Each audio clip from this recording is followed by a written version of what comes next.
किसान, बदलते भारत की शान।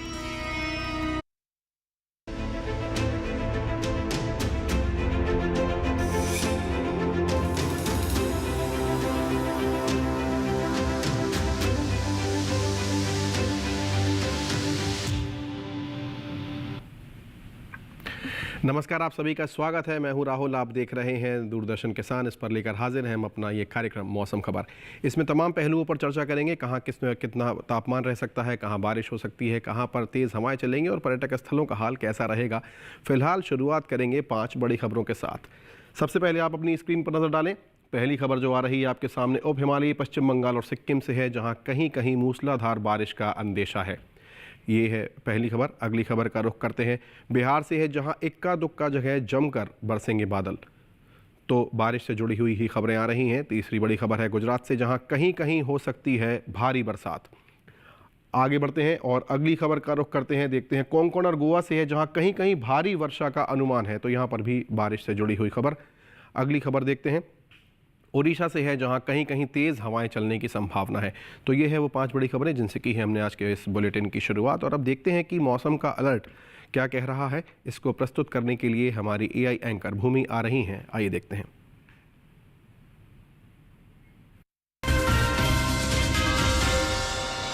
नमस्कार किसान भाइयों और बहनों, आप देख रहे हैं मौसम अलर्ट डीडी किसान पर। मैं हूं आपकी एआई एंकर भूमि। आज हम आपको देश भर में होने वाली मौसम की स्थिति की ताजा जानकारी देने जा रहे हैं। उन क्षेत्रों की जानकारी लेते हैं जहां चेतावनी जारी की गई है। उप हिमालयी पश्चिम बंगाल, सिक्किम और बिहार में कहीं कहीं बेहद भारी से भारी बारिश होने की संभावना है। इन क्षेत्रों में गरज और चमक के साथ तेज हवाएं भी चल सकती हैं। अब उन क्षेत्रों की जानकारी लेते हैं जहां सतर्क रहें। गुजरात, कोंकण, गोवा, झारखंड और पूर्वी उत्तर प्रदेश में कहीं कहीं भारी बारिश के साथ गरज और चमक के साथ तेज हवाएं चलने की संभावना है। इसके अलावा अरुणाचल प्रदेश, असम, मेघालय, नागालैंड, मणिपुर, मिजोरम और त्रिपुरा में भी ऐसी ही मौसम की स्थिति बन सकती है। गांगेय पश्चिम बंगाल और अंडमान निकोबार द्वीप समूह में भी कहीं कहीं भारी बारिश और गरज चमक के साथ तेज हवाओं की संभावना बनी हुई है। ओडिशा, छत्तीसगढ़, मध्य प्रदेश और मध्य महाराष्ट्र में गरज और चमक के साथ तेज हवाएं चलने की संभावना है। यह थी मौसम की ताजा जानकारी। कृपया सुरक्षित रहें। धन्यवाद। और यहाँ से हम आगे बढ़ेंगे। बुलेटिन में अब बात करते हैं पूर्वानुमान की, अर्थात अगले 24 से 48 घंटों में मौसम किस प्रकार का रह सकता है, तापमान कैसा रह सकता है, उसका पूर्वानुमान क्या होगा, उस पर एक नज़र डालेंगे। आइए देखते हैं आपके स्क्रीन पर कि मौसम का पूर्वानुमान क्या कह रहा है। सबसे पहले हम बात करेंगे उत्तरी राज्यों की। देखें आप अपने स्क्रीन पर जम्मू कश्मीर, लेह लद्दाख, पंजाब, हरियाणा, श्रीनगर, जम्मू कश्मीर, उत्तराखंड दिखाई दे रहा है, जहां पर बारिश की फिलहाल कोई संभावना नज़र नहीं आ रही है। जबकि उत्तर प्रदेश का पश्चिमी हिस्सा हो या पूर्वी, दोनों ही इलाकों में कहीं कहीं बारिश की संभावना फिलहाल अगले 24 से 48 घंटों तक बनी हुई है। जबकि हम जानते हैं कि उत्तर प्रदेश के कई हिस्सों में बारिश पिछले कुछ दिनों से जारी है। तो इस प्रकार का जो है मौसम का पूर्वानुमान इन उत्तरी राज्यों का। अब हम बात करते हैं उड़ीसा की, त्रिपुरा, मिजोरम, मणिपुर और नागालैंड की। ये वो राज्य हैं जहां पर कहीं कहीं बारिश की संभावना है अगले 24 से 48 घंटे। जबकि झारखंड, बिहार और अरुणाचल प्रदेश में कई जगह बरसात की संभावना है। जबकि उप हिमालयी पश्चिम बंगाल, सिक्किम, असम और मेघालय में अधिकतर जगह बारिश हो सकती है। दक्षिण का रुख करेंगे हम। अधिकतर जगह बरसात में देखें अंडमान और निकोबार में बारिश की संभावना बहुत ज़्यादा है। जबकि भीतरी कर्नाटका की बात करें, यहाँ पर बारिश नहीं होगी। और हम भीतरी दक्षिणी कर्नाटका की भी बात करें तो यहाँ पर बारिश नहीं होगी। जबकि केरल, तमिलनाडु और तेलंगाना में बात करें तो यहाँ पर कहीं कहीं बारिश की संभावना है। दक्षिण का इस प्रकार का अनुमान है। एक बार हम देखें, नज़र डालें कच्छ, सौराष्ट्र, गुजरात, दमन दीव, पूर्वी मध्य प्रदेश और विदर्भ, तो यहाँ पर कई जगह बरसात की संभावना है। जबकि महाराष्ट्र की बात करें, मराठवाड़ा की बात करें, पश्चिमी मध्य प्रदेश, राजस्थान का पूर्वी हिस्सा, पश्चिमी और छत्तीसगढ़, तो यहाँ पर कहीं कहीं बारिश की संभावना है। इस प्रकार की यहाँ पर हमको जो है मौसम का पूर्वानुमान है। अब हम देखते हैं कि मौसम की चाल किस प्रकार की रही है पिछले 24 घंटों में। हम बात करते हैं पश्चिमी राजस्थान, पूर्वी राजस्थान, पश्चिमी उत्तर प्रदेश और पूर्वी उत्तर प्रदेश, ये दोनों ही बहुत बड़े राज्य हैं। क्षेत्रफल की दृष्टि से यहाँ पर बारिश पिछले 24 घंटों में दर्ज की गई है इन दोनों ही राज्यों के पूर्वी और पश्चिमी इलाकों में। इस प्रकार की पिछले 24 घंटे की चाल रही है। एक बार हम फिर से नज़र डालते हैं। यहाँ देखें हम, उड़ीसा, झारखंड, बिहार, गांगे पश्चिम बंगाल मेघालय, असम, अरुणाचल, नागालैंड, मणिपुर, त्रिपुरा, मिजोरम, समूचे नॉर्थ ईस्ट की बात करें तो यहाँ पर भी पिछले 24 घंटों में बारिश दर्ज की गई है। इन सभी राज्यों में कहीं ना कहीं पिछले 24 घंटों में बारिश दर्ज की गई है, जिसमें उप हिमालयी पश्चिम बंगाल भी शामिल है। दक्षिण का रुख करें, अंडमान निकोबार आइलैंड की बात करें, केरल की बात करें, तमिलनाडु, रायलसीमा, तेलंगाना, तटीय आंध्र प्रदेश, तो ये सभी वो इलाके हैं जहां पर बारिश पिछले 24 घंटों में दर्ज की गई है। लक्षद्वीप में भी यदि हम देखें तो बारिश यहां पर दर्ज की गई है। तो दक्षिण भारत में भी लगभग बहुत सारे ऐसे राज्य हैं जहां पर पिछले 24 घंटों में बारिश दर्ज की गई है। मध्य भारत की बात करें, पूर्वी मध्य प्रदेश, छत्तीसगढ़ देखें, विदर्भ, मराठवाड़ा देखें, उसके बाद हम देखें मध्य महाराष्ट्र, कोंकण और गोवा, कच्छ, सौराष्ट्र, गुजरात और दमन और दीव, यहाँ पर भी पिछले 24 घंटों में जो है बारिश दर्ज की गई है। तो ये मौसम की चाल रही है लगभग सभी जगह। उत्तर के कुछ राज्यों को छोड़ दे तो सभी जगह लगभग जो है मौसम की चाल बता रही है कि बारिश यहाँ पर दर्ज की गई है। यहाँ पर हम रुकेंगे एक छोटे से ब्रेक के लिए, लेकिन आप कहीं मत जाइएगा, देखते रहिए दूरदर्शन किसान। अभी हाजिर होते हैं थोड़ी ही देर में मौसम खबर को लेकर।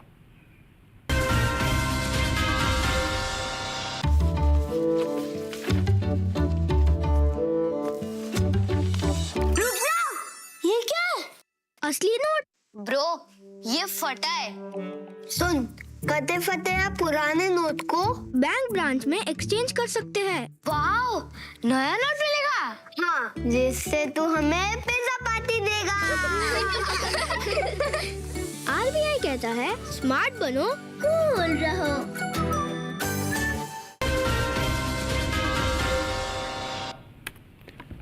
ब्रेक के बाद आप सभी का एक बार पुनः स्वागत है। आगे बढ़ेंगे हम और अब बात करते हैं तापमान की।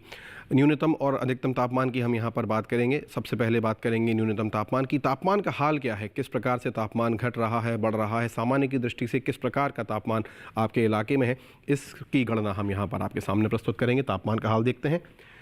बात करते हैं हरियाणा, दिल्ली की बात करें तो यहाँ पर जो न्यूनतम तापमान है सामान्य की दृष्टि से देखें तो 3 से 5 डिग्री सेल्सियस तक ज़्यादा तापमान यहाँ पर दर्ज किया गया है। अब बात करते हैं उत्तर प्रदेश के दोनों इलाकों की। बिहार की बात करें, पूर्वी और पश्चिमी उत्तर प्रदेश है, 5 डिग्री सेल्सियस ज़्यादा तापमान दर्ज किया गया है सामान्य की दृष्टि से। आगे बढ़ते हैं न्यूनतम तापमान में। अब देखते हैं आपके स्क्रीन पर है भीतरी उत्तरी कर्नाटका का इलाका, जहां सामान्य की दृष्टि से 1 से 3 डिग्री सेल्सियस तक ज़्यादा तापमान दर्ज किया गया है। आगे बढ़ेंगे हम न्यूनतम तापमान में, देखते हैं आपके स्क्रीन पर। अब हम बात करते हैं मराठवाड़ा, मध्य महाराष्ट्र, गुजरात, सौराष्ट्र, कच्छ, दमन, दीव की। यहाँ पर भी जो न्यूनतम तापमान है वो 5 डिग्री सेल्सियस तक सामान्य की तुलना में ज़्यादा दर्ज किया गया है। अब देखते हैं आपके स्क्रीन पर इस समय राजस्थान का पूर्वी और पश्चिमी इलाका है, जहाँ पर 5 डिग्री सेल्सियस सामान्य की दृष्टि से देखा जाए तो ज़्यादा तापमान दर्ज किया गया है। और अब आपके स्क्रीन पर हिमाचल प्रदेश का मंडी शहर नज़र आ रहा है, जहां सबसे कम तापमान पिछले 24 घंटों में दर्ज किया गया, जो कि 13 डिग्री सेल्सियस रहा है।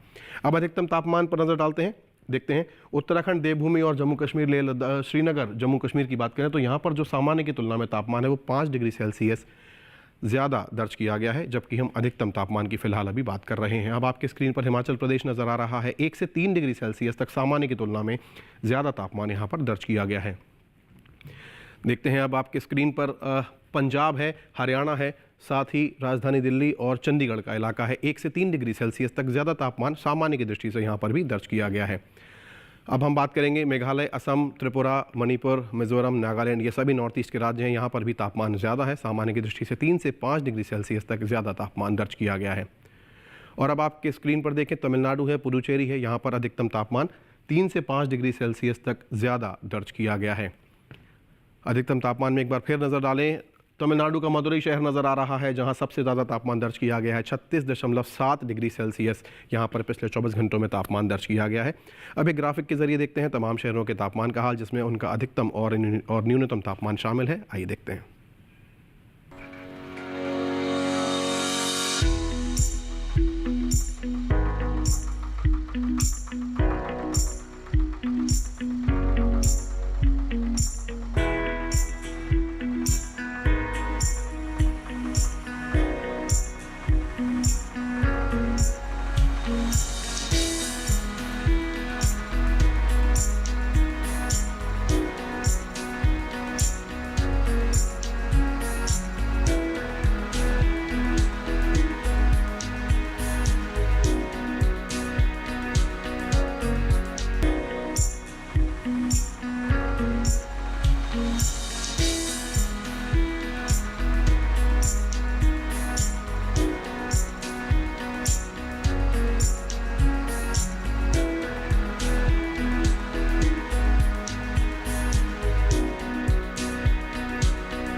ये जाना हमने तमाम शहरों के तापमान का हाल। यहाँ पर समय हुआ है एक और छोटे से ब्रेक का। आप कहीं मत जाइएगा, अभी हाजिर होते हैं थोड़ी ही देर में दूरदर्शन किसान पर लेकर मौसम खबर। देखते रहिए।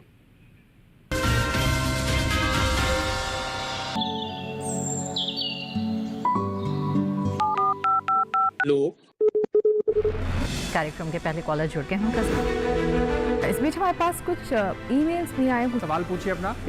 में जो मकान पैदा करेंगे इनमें कौन सी सावधानी बरतनी है? गर्म इलाकों के लिए आप HRM99 इनसे आप कुछ फल ले सकते हैं। नीम के पेड़ पे जैस्मिन, फल निहाय। उसको पूरी खुली धूप चाहिए। फसल में कीट लगा हो या कोई बीमारी, पशुपालन में हो कोई दिक्कत या चाहिए कोई जानकारी, फोन उठाइए, नंबर मिलाइए और कहें हेलो किसान। सोमवार, बुधवार और शुक्रवार शाम 6 से 7 बजे सिर्फ डीडी किसान पर।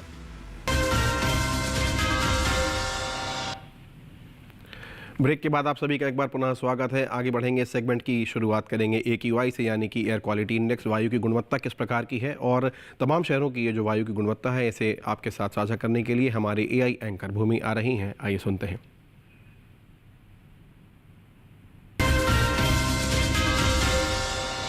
अब बढ़ते हैं आगे और जानते हैं कि देश के अलग अलग शहरों में वायु की गुणवत्ता का हाल। सबसे पहले बात करते हैं राजधानी दिल्ली की। यहाँ वायु की गुणवत्ता सूचकांक 379 दर्ज किया गया। यहाँ वायु की गुणवत्ता अधिक खराब की श्रेणी में है। वहीं पुणे की वायु गुणवत्ता सूचकांक 76 दर्ज किया गया, जो कि संतोषजनक श्रेणी में है। मुंबई की बात करें तो यहाँ की वायु गुणवत्ता संतोषजनक श्रेणी में रही। यहाँ गुणवत्ता सूचकांक 57 दर्ज किया गया। कोलकाता में गुणवत्ता सूचकांक 40 दर्ज किया गया, जो कि अच्छी श्रेणी में आता है। अब बात करते हैं हैदराबाद की। यहाँ गुणवत्ता सूचकांक 61 दर्ज किया गया, जो कि संतोषजनक श्रेणी में है। वहीं अहमदाबाद में वायु गुणवत्ता संतोषजनक श्रेणी में रही। यहाँ वायु गुणवत्ता सूचकांक 69 दर्ज किया गया। बेंगलुरु में वायु गुणवत्ता सूचकांक 64 दर्ज किया गया। यहाँ की वायु गुणवत्ता संतोषजनक रही। पटना की बात करें तो यहाँ वायु की गुणवत्ता संतोषजनक श्रेणी में है। यहाँ गुणवत्ता सूचकांक 74 दर्ज किया गया। वहीं लखनऊ में वायु गुणवत्ता संतोषजनक श्रेणी में है। यहाँ वायु गुणवत्ता सूचकांक 78 दर्ज किया गया। कृपया अपनी सेहत का ध्यान रखें। हम फिर मिलेंगे, तब तक के लिए नमस्कार। तो ये हमने जाना तमाम शहरों की वायु की गुणवत्ता का हाल, और अब हम जानेंगे तमाम शहरों का जो पर्यटन पूर्वानुमान है, यानी कि अगले 4 दिनों में उन शहरों का किस प्रकार का मौसम रह सकता है, जो हम आपके लिए आज लेकर आए हैं। देखेंगे कि पर्यटन की दृष्टि से वहाँ पर किस प्रकार का मौसम अगले 4 दिनों में रह सकता है। पर्यटन का पूर्वानुमान क्या कह रहा है, आइए देखते हैं आपके स्क्रीन पर। सबसे पहले नज़र डालते हैं देवभूमि उत्तराखंड के देहरादून की बात करते हैं। शुक्रवार से लेकर सोमवार तक चारों ही दिन धूप खिली रहेगी, मौसम साफ है। तापमान पर नज़र डालें तो 30 डिग्री के आसपास नियत है। हालांकि सोमवार को 29 हो सकता है पारा, और न्यूनतम 15 और 14 के आसपास बने रहने की संभावना है। तो इस प्रकार का अगले 4 दिनों का पर्यटन पूर्वानुमान देहरादून का नज़र आ रहा है आपके स्क्रीन पर। पर्यटन पूर्वानुमान में तमाम शहरों को हम यहाँ लेकर आते हैं आपके लिए। अगले शहर का रुख करते हैं, पंजाब के अमृतसर की बात करते हैं। यहाँ पर भी मौसम साफ है। शुक्रवार से लेकर सोमवार तक चारों ही दिन धूप खिली हुई नजर आ रही है आपको। और तापमान पर नजर डालें तो आप बिल्कुल वैसा ही जैसा देहरादून का था, 30 डिग्री पर नियत है यहाँ पर तापमान, और न्यूनतम जो है यहाँ 16 डिग्री तक पारा जा सकता है। तो इस प्रकार का अगले 4 दिनों का पर्यटन पूर्वानुमान रह सकता है अमृतसर का। तो यदि आप स्वर्ण मंदिर में माथा टेकने जा रहे हैं अगले 4 दिन, तो मौसम सुहावना मिल सकता है। अब बात करते हैं हरियाणा के कुरुक्षेत्र की। यहाँ पर भी मौसम साफ ही है, लगभग वैसा ही मौसम। शुक्रवार से लेकर सोमवार तक चारों ही दिन धूप खिली हुई, मौसम साफ, 30 डिग्री अधिकतम तापमान पर नियत बना हुआ है पारा। न्यूनतम पर नजर डालें तो यहाँ 20, 19 और 18 के आसपास, 20 से 18 के बीच में बने रहने की संभावना नजर आ रही है। इस प्रकार का अगले 4 दिनों का कुरुक्षेत्र में पर्यटन की दृष्टि से ये पूर्वानुमान हमारे सामने। अब आपके सामने है केरल का कन्नूर शहर। यहाँ पर शुक्रवार को बहुत ज़्यादा तेज़ बारिश की संभावना है, गरज चमक के साथ तेज़ बारिश हो सकती है, जबकि उसके बाद मौसम साफ है, धूप खिली हुई नज़र आ रही है। शनिवार से लेकर सोमवार तक तापमान जो है 32 डिग्री पर अधिकतम बना हुआ है, जो कि नियत है। और जो यदि हम देखें न्यूनतम की दृष्टि से तो यहाँ 24 डिग्री पर नियत बना हुआ है। इस प्रकार का कन्नूर शहर का अगले 4 दिनों का पर्यटन पूर्वानुमान।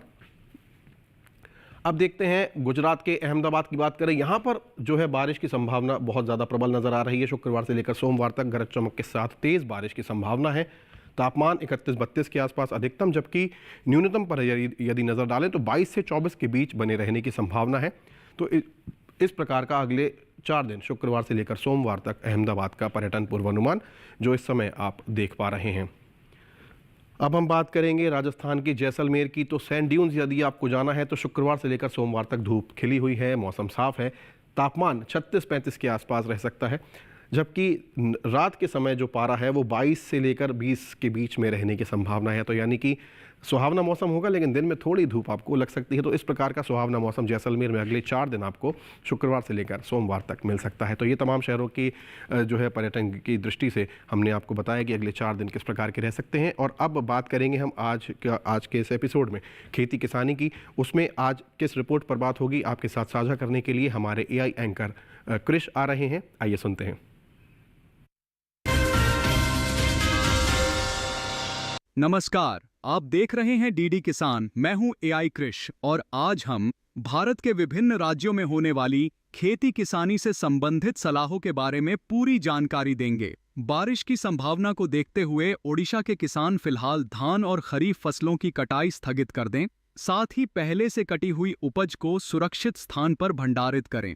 ओडिशा में कपास, अरहर, मक्का और मूंगफली की खेतों से अतिरिक्त पानी को बाहर निकाल लें। साथ ही ओडिशा के किसान अदरक और सब्जियों के खेतों से अतिरिक्त पानी निकालने की व्यवस्था करें। ओडिशा के उत्तर मध्य पठारी क्षेत्र में धान, मक्का, रागी, अदरक और सब्जियों के खेतों में जल निकासी की व्यवस्था करें। वहीं ओडिशा के पश्चिम मध्य पठारी क्षेत्र में धान और दलहनी फसलों की कटाई वर्षा न होने पर करें। साथ ही मक्का की पकी हुई फसलों की कटाई केवल बारिश नहीं होने पर ही करें। साथ ही प्राप्त उपज को सुरक्षित स्थान पर भंडारित करें। ओडिशा के किसान मिर्च, भिंडी और बैंगन की फसल को प्लास्टिक शीट से ढकने की व्यवस्था करें। ओडिशा के किसान तिलहन और दलहनी फसलों में उचित जल निकासी की व्यवस्था रखें। साथ ही यहां के किसान सब्जियों की खड़ी फसलों के खेतों से अतिरिक्त पानी निकालने की व्यवस्था करें। बात करें गुजरात की तो यहां के किसान धान, मूंगफली, सोयाबीन और तिल की तैयार फसलों की कटाई वर्षा न होने पर करें। साथ ही गुजरात के किसान टमाटर, बैंगन, मिर्च और भिंडी की पकी हुई फसलों की कटाई मौसम साफ रहने पर ही करें। साथ ही प्राप्त उपज को सुरक्षित स्थान पर भंडारित करें। यहाँ के किसान खड़ी फसलों से अतिरिक्त पानी निकाल दें। तेज हवा और भारी बारिश के कारण गन्ने की फसल को नुकसान से बचाने के लिए गन्ने की फसल को सहारा प्रदान करें। वहीं उत्तरी सौराष्ट्र क्षेत्र में भारी बारिश की संभावना को देखते हुए मूंगफली और सोयाबीन की कटाई स्थगित कर दें। वहीं मध्य प्रदेश के किसान धान, मक्का और सोयाबीन की पकी फसलों की कटाई साफ मौसम में ही करें और प्राप्त उपज को सुरक्षित स्थान पर भंडारित करें ताकि फसल को किसी प्रकार का नुकसान न हो। इसी तरह कृषि और किसानों से जुड़ी हर महत्वपूर्ण जानकारी के लिए हमारे साथ जुड़े रहिए और देखते रहिए डीडी किसान। धन्यवाद। तो ये जाना हमने आज की खेती किसानी की दृष्टि से। यदि हम बात करें वर्तमान समय, जैसा कि आप सभी जानते हैं तमाम राज्यों में जो है मौसम परिवर्तन लगा हुआ है, बारिश हो रही है। तो किस प्रकार से कैसे आपको अपनी फसल को बचाना है, कैसे किस प्रकार से छिड़काव करना है, कहाँ पानी का जमाव नहीं होने देना है, इन सब छोटी छोटी बातों को यदि आप ध्यान रखेंगे तो मुझे लगता है कि आपका लाभ सुनिश्चित रहेगा। अब हम आज की फसल की बात करेंगे। इसमें हम आपके लिए लेकर आए हैं लहसुन। और आपको ये भी जानकर एक तरह से खुशी हो सकती है कि ये जो वर्तमान समय है लहसुन की बुआई के लिए बिल्कुल ही ज़्यादा उपयुक्त है। और लहसुन को हम केवल एक मसाला ना समझें, एक औषधि के रूप में भी प्रयोग होता है। लहसुन पर हमारी आज की रिपोर्ट आधारित है। आइए देखते हैं।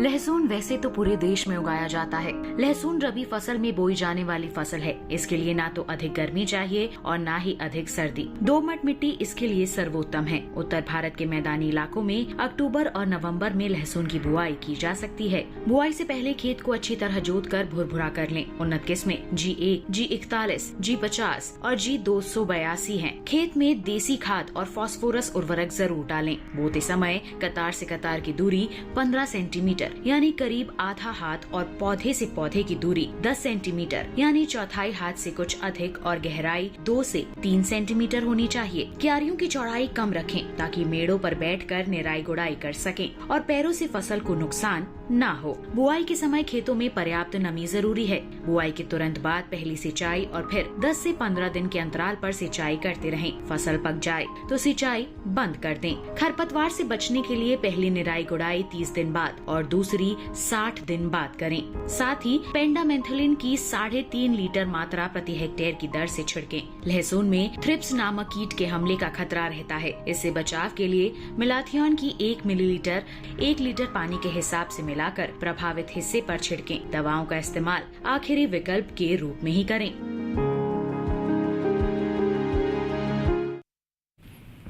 तो यहाँ जाना आपने कि किस प्रकार से आप अपनी जो आपकी जो फसल है उसकी आप रखरखाव कर सकते हैं, किन बातों का ध्यान रखना है, कब दवा का छिड़काव करना है। ये सब छोटी छोटी बातें हैं जिनकी जानकारी हम समय समय पर आपको देते रहते हैं और हमारे साथ हमारे वैज्ञानिक भी जुड़ते हैं, कभी कभी वो भी अपनी एक्सपर्ट राय आपके साथ साझा करते हैं। बहरहाल आज का ये जो कार्यक्रम है समाप्ति की ओर है। आज का ये पूरा बुलेटिन जो है यूट्यूब पर भी उपलब्ध रहने वाला है। आप डीडी किसान का जो चैनल है यूट्यूब पर, उस पर भी देख सकते हैं। आपके स्क्रीन पर इस समय एक QR कोड नज़र आ रहा है, इसे आप स्कैन करें और सरलता से आज का ये पूरा कार्यक्रम आप यूट्यूब पर डीडी किसान चैनल पर भी देख पाएंगे। तो आज के मौसम खबर में फिलहाल इतना ही। मुझे और मेरी पूरी टीम को दीजिए इजाज़त, फिर होगी मुलाकात। नमस्कार।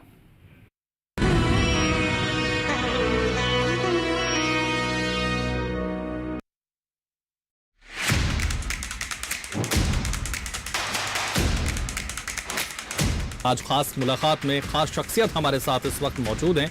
उत्तराखंड सरकार के कृषि मंत्री श्री गणेश जोशी जी।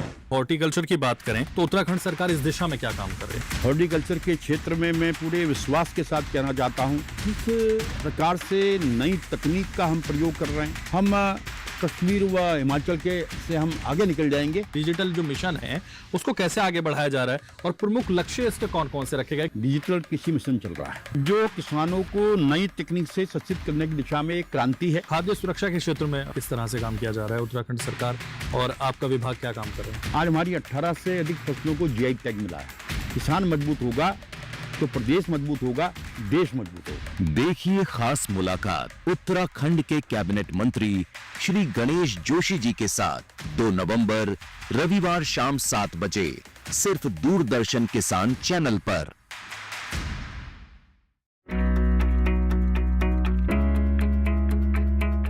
कहते हैं जब चक्की थम जाती है तब अनाज की कीमत समझ में आती है। इस समय का भारत का गेहूं का कारोबार आप क्या देखते हैं? प्रोडक्टिविटी 10% बढ़ने की संभावना है हमारी। MSP ज़्यादा से ज़्यादा होनी चाहिए जिससे वो प्रोडक्शन कर सके और हम फूड सिक्योरिटी को हमेशा मेंटेन कर सके। अभी का करंट प्राइस क्या है और आप ऊपर के अंदर में प्राइसेस क्या देखते हो? देखिए अपना कमोडिटी एक्सपर्ट हमारे खास मेहमानों के साथ इस शुक्रवार रात 9 बजे सिर्फ दूरदर्शन किसान चैनल पर। वो सुपरस्टार जिसे कहा जाता है इंडस्ट्री का किंग खान, जरा तस्वीर से तू निकल के सामने आ। वो अभिनेता जिसे मिला बेस्ट रोमांटिक एक्टर का खिताब। इस प्यार से मेरी तरफ ना देखो।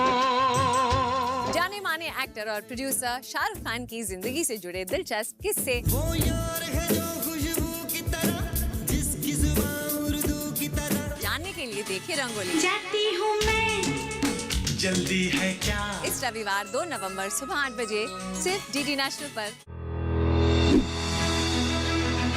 मशीनों के दौर में जी रहे हैं हम। काम को बेहतर और आसान बना रही हैं मशीनें। खेती को दे रही है नई ऊंचाइयां, किसान के लिए है वरदान।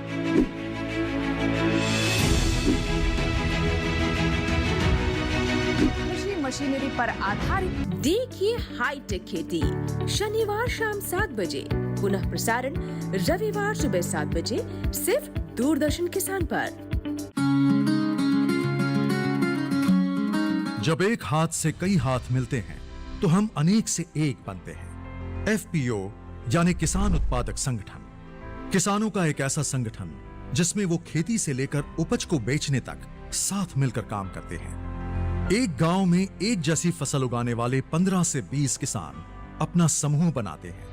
किसानों के ऐसे कई समूहों से एक FPO बनता है। कृषि क्षेत्र को मजबूत और हमारे मेहनती किसानों को समृद्ध बनाने के लिए ही माननीय प्रधानमंत्री जी ने इस योजना की नींव रखी। यहाँ देश के किसानों की आय बढ़ाने के लिए, किसानों को सशक्त करने के लिए 10,000 फार्मर प्रोड्यूसर ऑर्गेनाइजेशन, कृषि उत्पादक संगठन बनाने की योजना भी लॉन्च की गई।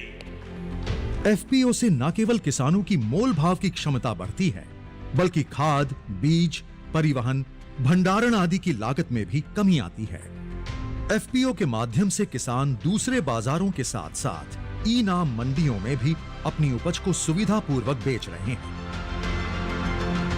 यानी किसान अब तक उत्पादक तो था ही, अब वो फार्मर प्रोड्यूसर ऑर्गेनाइजेशन एफपीओ उसके माध्यम से व्यापार भी करेगा।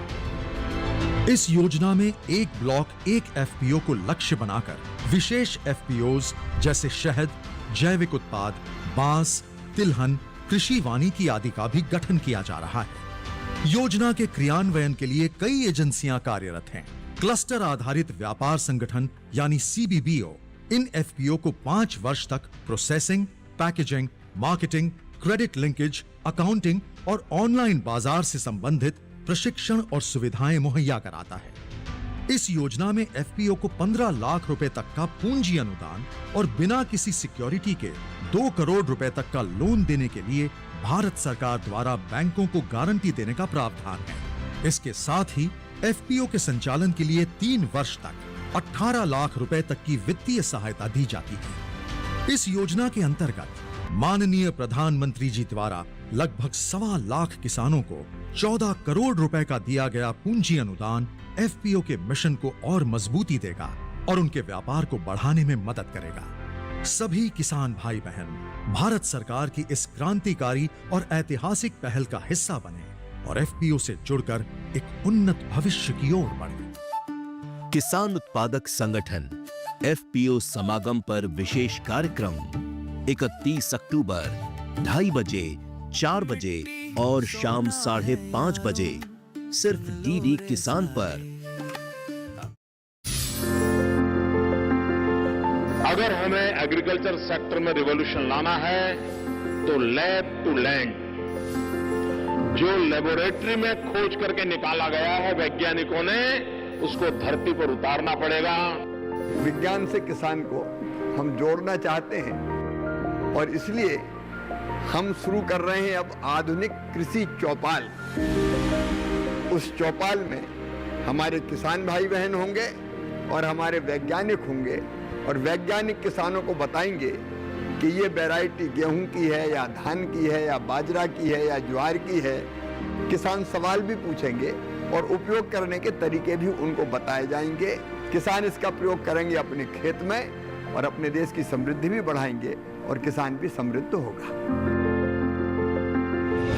देखिए कार्यक्रम कृषि चौपाल विज्ञान से किसान तक हर माह के दूसरे शनिवार को दोपहर 2 बजे सिर्फ दूरदर्शन किसान पर।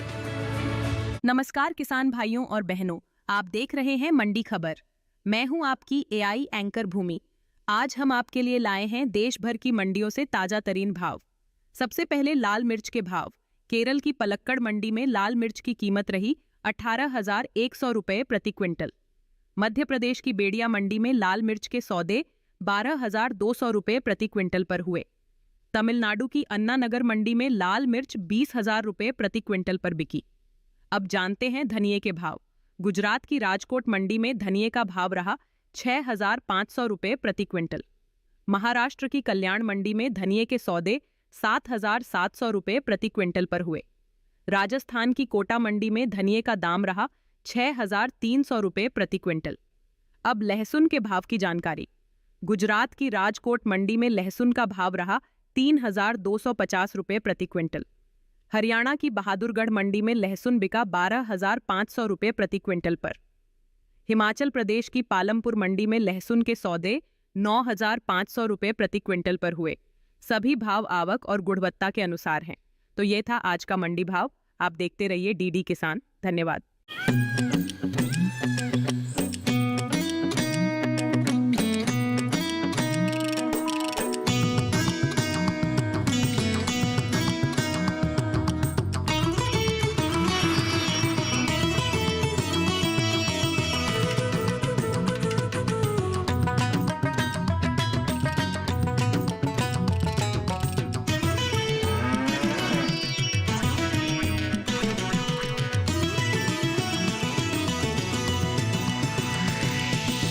डीडी किसान, बदलते भारत की शान।